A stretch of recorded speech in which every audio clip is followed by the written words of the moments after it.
क्या आपने ये कभी सोचा है कि अगर आपके पास 3 जादुई इच्छाएं हो तो आप क्या मांगेंगे? क्या ये सब कुछ बदल सकता है या ये सिर्फ और अधिक मुसीबत ले आएगा? ये कहानी एक साधारण गांव के किसान रामू की है, जिसे एक रहस्यमयी बाबा से 3 जादुई इच्छाओं का वरदान मिलता है। लेकिन क्या वो अपनी इच्छाओं का सही इस्तेमाल कर पाएगा या ये इच्छाएं उसे और उसके गांव को बर्बाद कर देंगी? जानिए कैसे एक छोटी सी गलती ने एक पूरी जिंदगी को पलट कर रख दिया।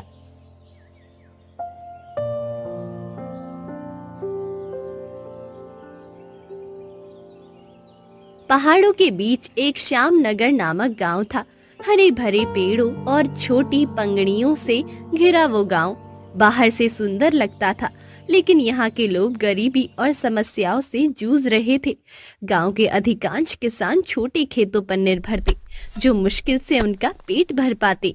इन्हीं किसानों में से एक था रामू, जो ईमानदार और मेहनती था।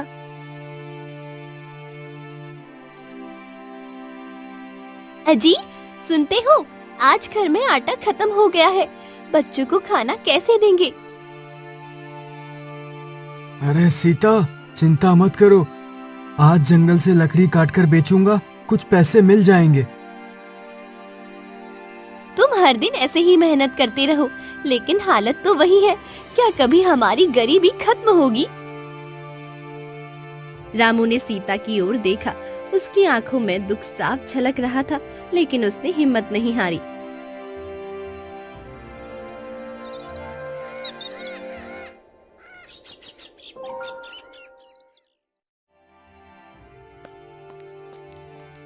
श्याम नगर में पानी की किल्लत सबसे बड़ी समस्या थी। लोग तालाब के सूखने और फसल बर्बाद होने से परेशान थे। गांव के मुखिया रघु अमीर था, लेकिन गरीबों की मदद करने के बजाय उनका शोषण करता। एक दिन रामू अपने दोस्त मोहन के साथ गांव के चबूतरों पर बैठा था। रामू, देखना इस बार भी हमारी फसल आधी खराब हो गई। अब क्या करेंगे? भाई, मेहनत करेंगे और क्या कर सकते हैं। शायद भगवान हमारी सुन ले। भगवान भी शायद थक गए होंगे हमारी गरीबी देख देख कर। दोनों हंसने की कोशिश कर रहे थे, लेकिन उनके चेहरे पर साफ उदासी झलक रही थी। मोहन रामू का बचपन का दोस्त था। दोनों ने बचपन से एक दूसरे का साथ दिया था। जब कोई समस्या आती, ये मिलकर उसका हल ढूंढने की कोशिश करते। मोहन, कल जंगल चलेंगे। सुना है वहाँ लकड़ी अच्छी मिलती है। अगर ज्यादा लकड़ी काट पाए तो अच्छे पैसे मिल सकते हैं। ठीक है भाई, हम साथ में चलेंगे, पर वहाँ का जंगल थोड़ा डरावना है। लोग कहते हैं वहाँ अजीब चीजें होती हैं। डरने से कुछ नहीं मिलेगा। मेहनत करेंगे तो भगवान भी साथ देगा। गांव में काम के मौके कम थे। रामू और मोहन ने सोचा कि जंगल से लकड़ी काट कर बाजार में बेचेंगे। इससे कुछ पैसे आ सकते हैं और घर के हालात थोड़े बेहतर हो सकते हैं। अगले दिन दोनों ने अपने पुराने कुल्हाड़े लिए और जंगल की ओर चल पड़े।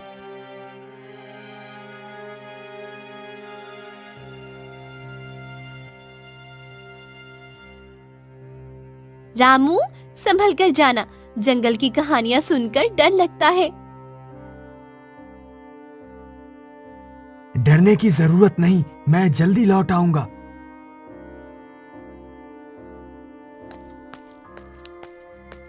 रामू और मोहन ने गांव के बाहर की पंगड़ी पकड़ ली। रास्ते में पक्षियों की आवाजें सुनाई दी, लेकिन जंगल के करीब पहुंचते ही एक अजीब सी खामोशी छा गई।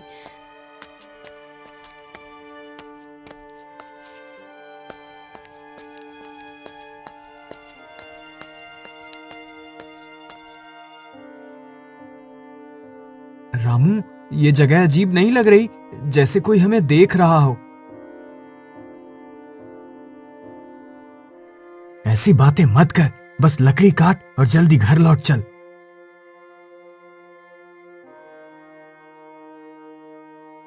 जंगल में घुसने के बाद दोनों ने अपने अपने काम शुरू कर दिए, पर वे नहीं जानते थे कि ये सफर उनकी जिंदगी हमेशा के लिए बदलने वाला था।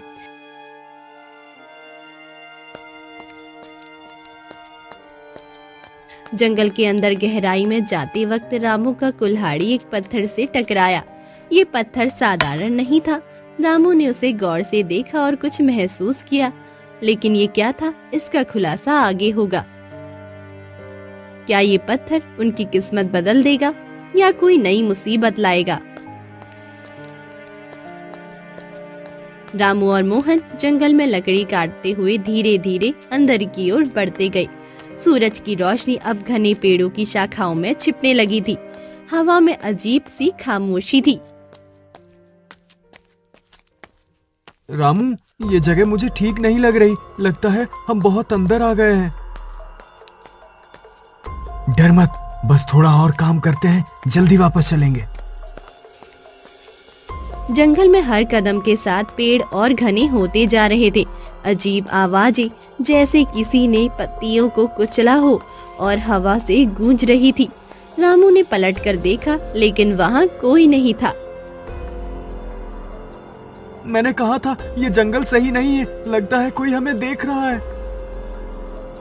तुझे तो हर चीज में भूत दिखता है। चल काम कर। जंगल के बीच अचानक फिर से रामू का कुल्हाड़ी एक शक्ति चीज से टकराया। वो एक बड़ा पत्थर था जो आधा जमीन में धंसा हुआ था। रामू ने पत्थर के चारों ओर से मिट्टी हटाई। जैसे ही उसने पत्थर को घुमाया, वहाँ एक छोटा घड़ा दिखाई दिया। मोहन, यहाँ देख, ये घड़ा कितना पुराना लगता है। शायद किसी ने इसे यहाँ छुपाया है। रामू, इसे मत छेड़। पता नहीं ये क्या है। किसी मुसीबत में मत पड़ना।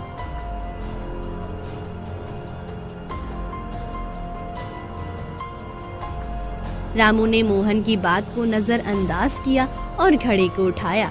जैसे ही उसने घड़े का ढक्कन हटाया, एक तेज रोशनी जंगल में फैल गई।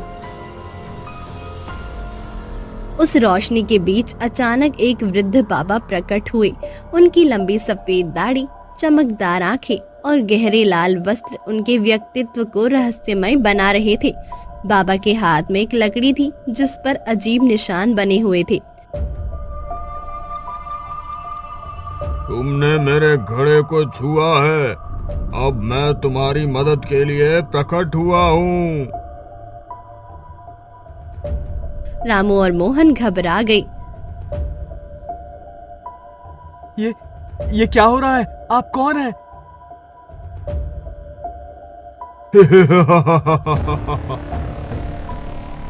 मैं इस जंगल का रक्षक हूँ। जो भी इस घड़े को ढूंढता है, उसे 3 इच्छाओं का वरदान दिया जाता है।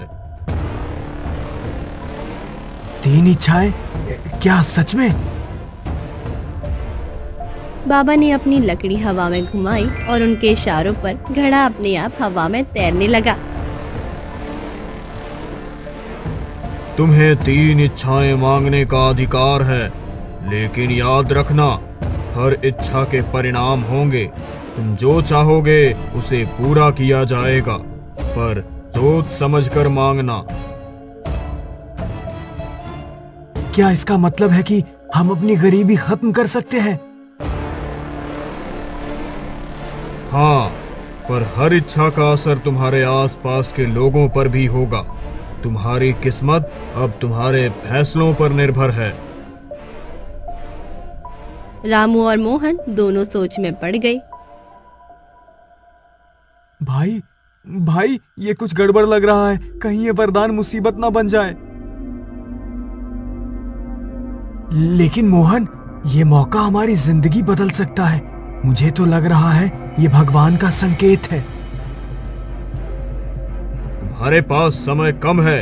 अपनी इच्छाएं सोच समझकर चुनो। रामू और मोहन की आंखों में लालच और डर का अजीब मिश्रण था। क्या वे सही इच्छाएं मांगेंगे या बाबा की शर्तें उनकी मुश्किलें बढ़ा देंगी? बाबा की शक्तियों का सच क्या है? बाबा, मेरी पहली इच्छा है कि मैं इतना धनवान बन जाऊं कि मुझे और मेरे परिवार को कभी किसी चीज की कमी ना हो। रामू, इतना बड़ा फैसला बिना सोचे क्यों लिया? धन हर समस्या का हल नहीं होता। तुम्हारी इच्छा पूरी होगी, लेकिन याद रखना, धन के साथ जिम्मेदारी और समस्याएं भी आती हैं। बाबा ने अपनी लकड़ी को हवा में घुमाया। जंगल में गूंजते मंत्रों की ध्वनि के बीच रामू के चारों ओर तेज रोशनी फैलने लगी। जाओ, अब तुम्हारा जीवन बदल गया है।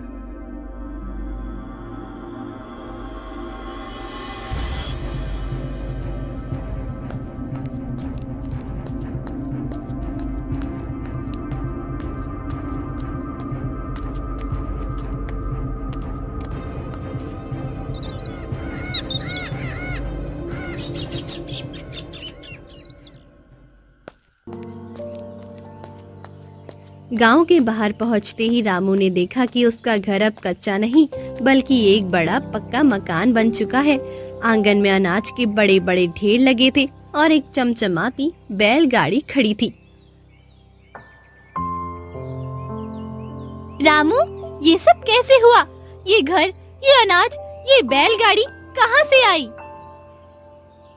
सीता, भगवान ने हमारी सुन ली। अब हमारी गरीबी खत्म हो गई है।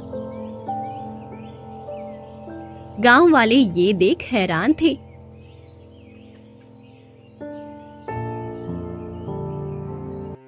ये रामू अचानक इतना अमीर कैसे बन गया? कल तक तो उसके पास खाने को भी नहीं था। शायद उसने जंगल में कोई खजाना ढूंढ लिया। कुछ तो गड़बड़ है, इसका पता लगाना होगा।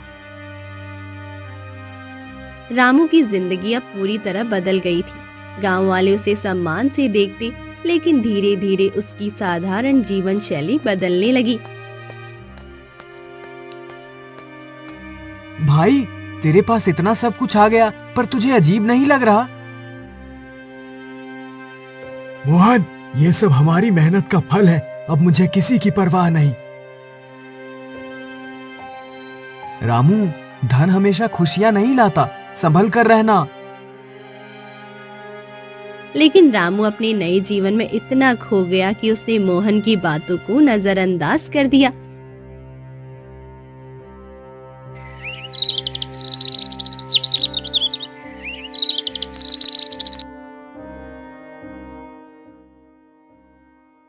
मुखिया रघु, जो पहले से ही गांव का सबसे अमीर आदमी था, अब रामू की बढ़ती प्रतिष्ठा से जलने लगा। उसने अपने आदमियों को रामू के बारे में जानकारी इकट्ठा करने के लिए भेजा। पता लगाओ, रामू इतनी जल्दी अमीर कैसे बना? अगर उसने जंगल में खजाना पाया है तो वो हमारा होना चाहिए। रघु ने गांव वालों के बीच अफवाहें फैलानी शुरू कर दी। सुना है रामू ने जंगल में किसी बाबा से सौदा किया है। ये सब धन वैसे ही नहीं आया। हाँ, लगता है इसमें कोई बड़ी बात छुपी है।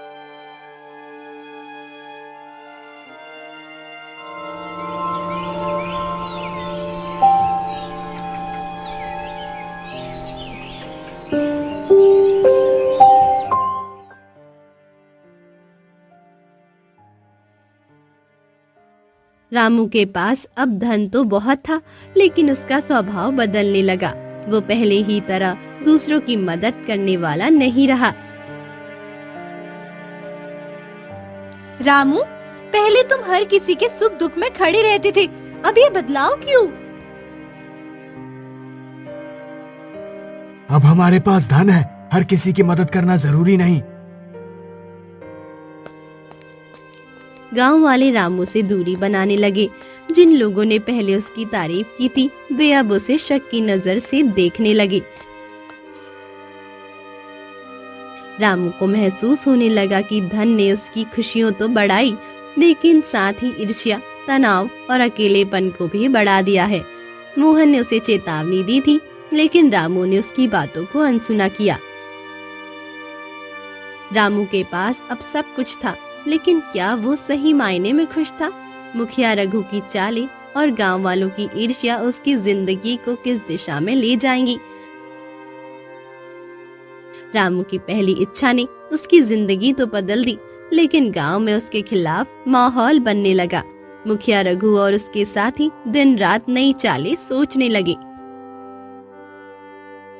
ये रामू खुद को राजा समझने लगा है। मैं इसे सबक सिखाए बिना चैन से नहीं बैठूंगा। उसकी कमजोरी उसका घमंड है। पहले उसकी छवि खराब करेंगे, फिर उसे मिट्टी में मिला देंगे। गांव में अफवाहें फैलने लगी कि रामू ने जंगल में किसी काले जादू का सहारा लिया है। गांव वाले अब उसे कतारने लगे।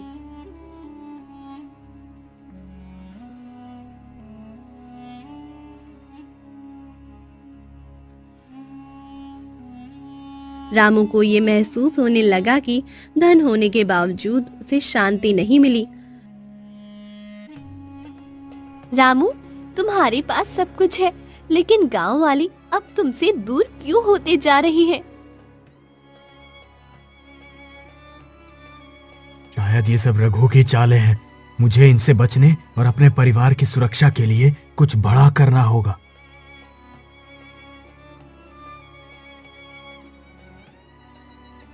रामू ने मोहन के साथ जंगल में जाकर बाबा से दूसरी इच्छा मांगने का फैसला किया।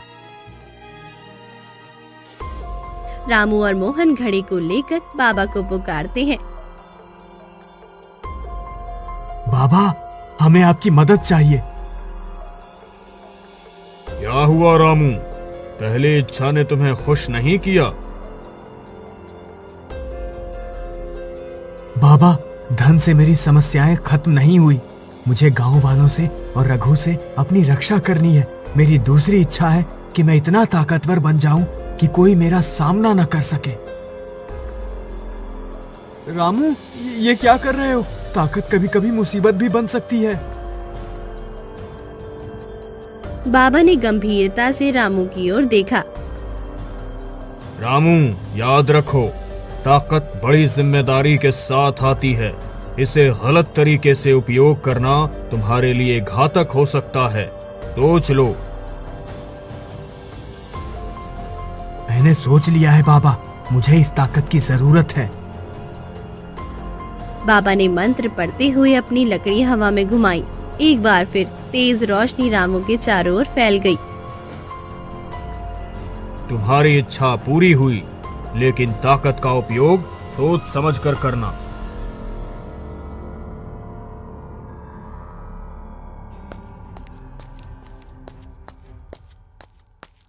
गांव लौटने पर रामू ने अपनी ताकत का पहला नमूना दिखाया।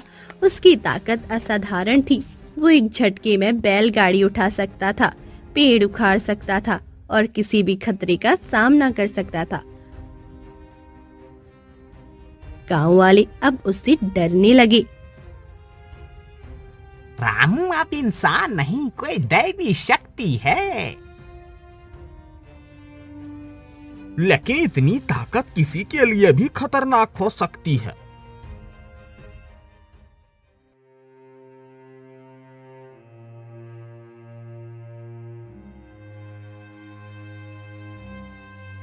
रामू ने अपनी ताकत का इस्तेमाल गांव वालों की मदद करने के लिए भी किया। वो बाढ़ में फंसे लोगों को बचाता, खेतों के लिए पानी का इंतजाम करता, लेकिन धीरे धीरे वो अपनी ताकत का दिखावा करने लगा। रघु ने इस स्थिति का फायदा उठाने की सोची। उसने गांव वालों के बीच डर और नफरत फैलाने की चाल चली। रामू की ताकत अब हमारी समस्या बन गई है। अगर उसने इसका गलत इस्तेमाल किया तो? सही कह रहे हो रघु भाई, रामू अब किसी की बात नहीं सुनता।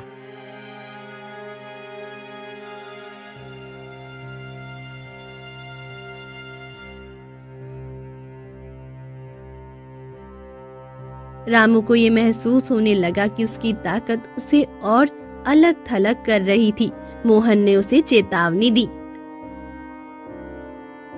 रामू, बाबा ने तुम्हें ताकत दी, लेकिन इसका गलत इस्तेमाल मत करो। गांव वाले पहले ही तुमसे डरने लगे हैं।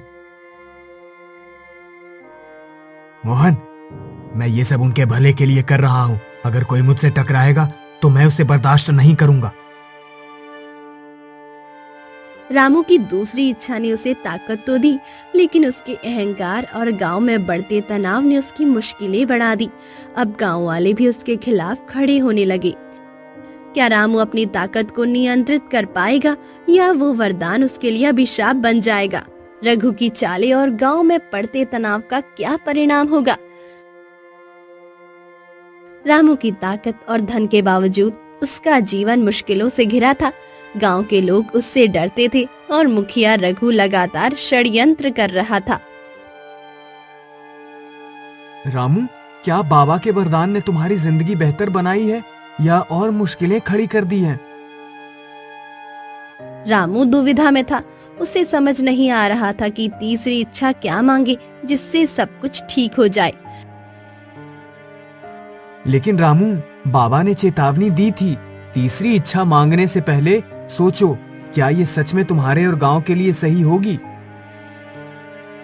मुखिया रघु ने महसूस किया कि रामू अब कमजोर हो रहा है। उसने गांव वालों के डर को भड़काने की योजना बनाई। रामू अब हमारे लिए खतरा बन चुका है। उसकी ताकत के कारण हम सब खतरे में हैं। हमें उसे रोकना होगा।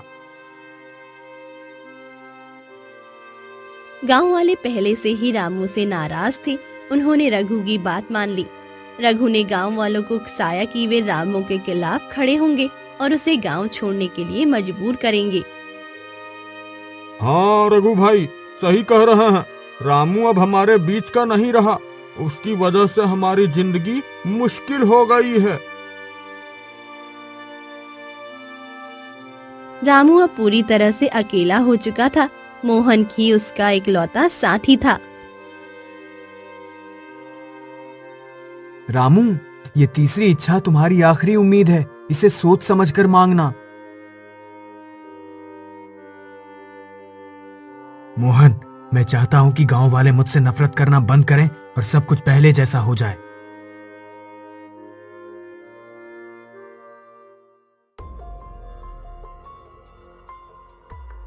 रामू और मोहन बाबा के पास गए।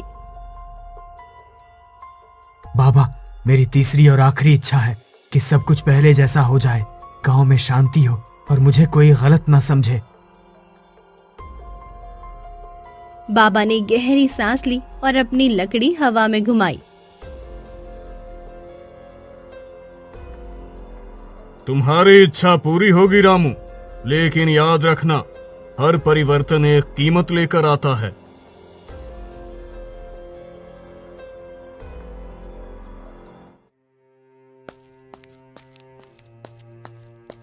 जंगल से गांव लौटते ही रामू ने देखा कि सब कुछ पहले जैसा हो गया था। उसका पक्का मकान गायब था, अनाज के ढेर खत्म हो चुके थे और बैलगाड़ी भी वापस पुरानी हो गई थी।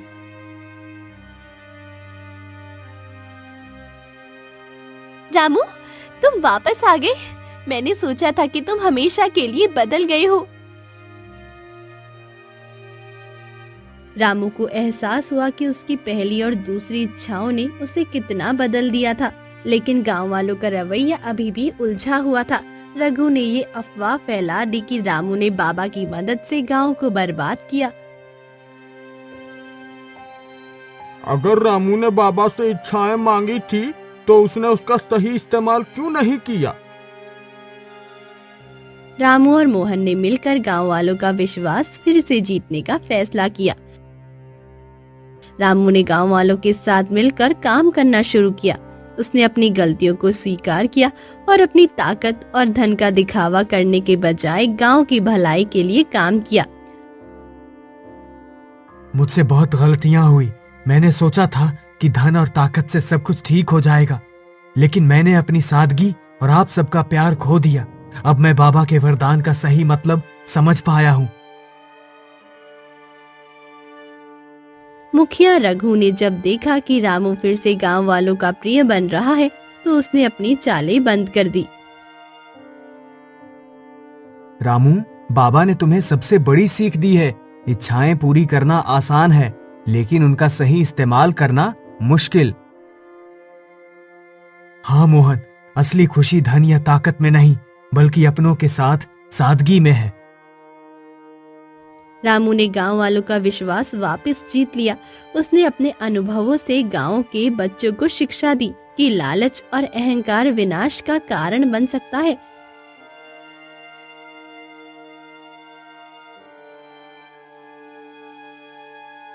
ये कहानी हमें ये सिखाती है, सच्ची खुशियाँ हमारी इच्छाओं से नहीं बल्कि हमारे कर्मों और अपनों के साथ बिताए समय से मिलती है।